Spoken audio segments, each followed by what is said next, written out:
For years, this helicopter served the British Navy, but now it's flying new colours. One of two Sea Kings the UK has given Ukraine. An iconic British aircraft, here to fetch and carry, to rescue and reconnoitre. We joined the crew on patrol in the skies of southern Ukraine. This aircraft is not new. It can't fire any missiles, but it can play a key role moving troops and kit to where they need to be on the battlefield. It does it with some style.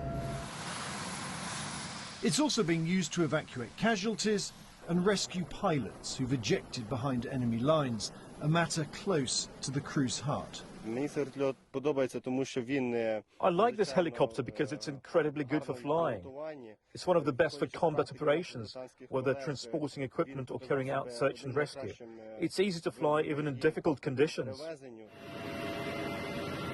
These pictures are from the second helicopter Britain's given, and its pilots were not even born when it first saw combat in another conflict that began with an illegal invasion. For this aircraft is more than 40 years old and looked like this in the Falklands in 1982. Just one of many Sea Kings used by British forces to retake the islands in the South Atlantic from invading Argentine troops. It's a wonderful aircraft, a hugely flexible aircraft, great capability.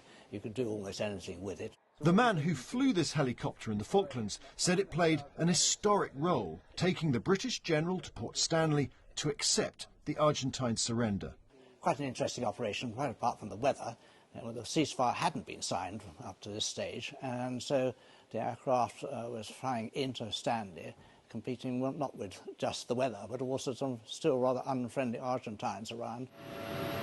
His old Sea King here was even flown in the Falklands by Prince Andrew, then serving as a young naval pilot.